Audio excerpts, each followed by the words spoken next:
This is LawnStar Chelated Liquid Iron.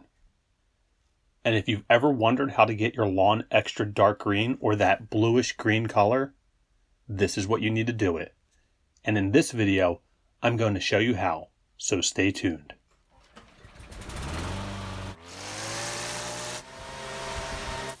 I really appreciate you stopping by to check out this video. If you are new to the channel, welcome. If you like what you see so far, please consider subscribing and ring the bell to be notified of new content. As always, you can find links to all the products I feature in the description below.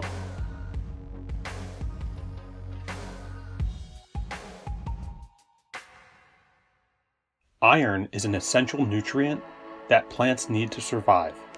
Plants depend on it for use in numerous core processes, which include, but are not limited to, chlorophyll production, nitrogen fixation, and metabolism.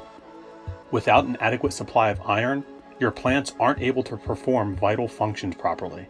In other words, regardless of what you do or how hard you work, your lawn simply won't be able to thrive unless you correct the iron deficiency. You can tell if you have an iron deficiency or iron chlorosis by how the grass plants turn yellow. Now, yellowing can also signal nitrogen deficiency. There are a few subtle differences between iron and nitrogen deficiencies, but it's important to avoid misdiagnosing the two. Treating an iron deficiency with nitrogen only makes things worse. In iron deficient lawns, the color change can take two forms. In the beginning stage, it will take on a light green shade across the top surface. This usually occurs in different spots, not covering the entire lawn. It may look like somebody has sprayed the top half inch of grass with a lighter green. In the later stages, when iron chlorosis really starts to set in, the younger leaves at the top of the grass become yellow, and that yellow starts to work its way down each leaf blade. You might be wondering what could cause an iron deficiency in the first place. And it's all in the soil. This is another reason why I stress the importance of doing a soil test. Various soil conditions prevent plants from making use of all that iron that is in the soil. These include high pH soils or alkaline soils, that's when pH is frequently above 7, and this is the most common cause of iron chlorosis. Other reasons may include high phosphorus, clayey soils, and compact soils, and that is where LawnStar Liquid Iron will come into play to help you. Now, I get iron in other forms throughout the season, including micronutrient applications and applying fertilizer like Milorganite that contains iron. Additionally, using products containing humic acid also helps chelate the iron already present in the soil to make it readily available for plant uptake. So I don't necessarily have an iron deficiency, but I'll talk more about that later. This application is going to be what is called a foliar application, meaning that we are applying it directly to the grass blade. Another important point is that we are using what is called chelated iron. This is a term used to mean that the mineral, in this case iron, is readily available to be taken up by the plant. If you were to use non-chelated iron, it is likely that the iron would oxidize before it had a chance to be taken up by the plant. Now, there are two primary forms of iron, and those are liquid and granular. Today, we are using the liquid form for two reasons. One, has a quick response, and two, we will have total control. I have used products like Ironite before, and although it is easy and convenient to apply, I feel like I always end up with stains on my sidewalks no matter how hard I try to sweep up the granules. Also, it takes much longer to see the visual response from the granular application. With liquid iron, you can expect to see visual results within 2 to 3 days. And since we are applying with a sprayer, we have total control over how and where we are applying the product. Earlier, I was talking about iron deficiency. I know that I don't have an iron deficiency. Instead, I like that nice dark blue-green color response that iron provides.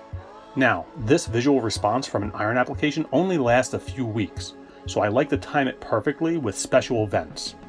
And with Halloween only a week away, now is an excellent time to apply the liquid iron. So let's do it. To get started, we will fill the sprayer with water, leaving room for the liquid iron. I'm using the Petra HD 4000 backpack sprayer.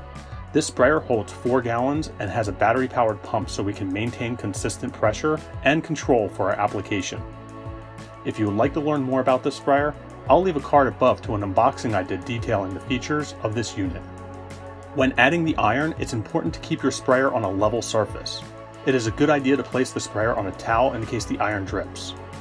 This stuff will stain concrete as well as clothing and your skin, so it's also a good idea to wear gloves and appropriate clothing for the job. Today, I'm mixing this at a rate of 8 ounces per gallon of water to cover 1,000 square feet, so I'll be using the entire bottle. Since this is a foliar application, I want to break the surface tension of water so that we get smooth coverage over the leaf blade. To do that, I'm adding a surfactant at 1 ounce per gallon of water. Mix well, and now our tank is ready. Let me show you my method for spraying. Before I spray, I like to mow first. Doing so creates lanes for me to follow while spraying. These lanes help me walk straight and get an even application. Once mowed, we are ready to spray, and I like to start spraying the park strips first, since I can spray them without stepping on the grass. Next, I like to do what is called a trim pass on the main yard. This gives me total control around areas like concrete to avoid staining. After the trim pass, I'll spray the main lawn area. While spraying, I like to keep the spray wand at the same level as my knees, and I like to hold the wand in my right hand and off to the side a bit so that it's not directly in front of me. I'm trying to avoid walking in the areas that I just sprayed by spraying off to my right side while walking forward on the first pass, then sidestepping left and walking backwards on the return pass while keeping the wand on my right side. I am also mindful of the weather and the wind. You typically don't want to spray when there is wet weather in the forecast. When it's windy, you run the risk of product spraying back at you or on things you didn't want to spray in the first place. Windy conditions can also cause an uneven product application. For this sprayer, I have the adjustable pressure dial set to about half.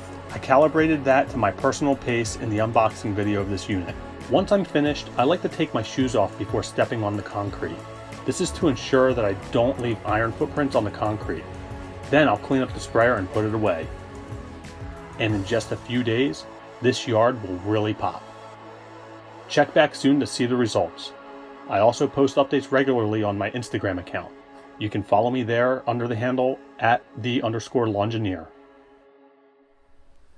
Alright guys, so there you have it. If you like this video, please give it a thumbs up, subscribe, and thank you for joining.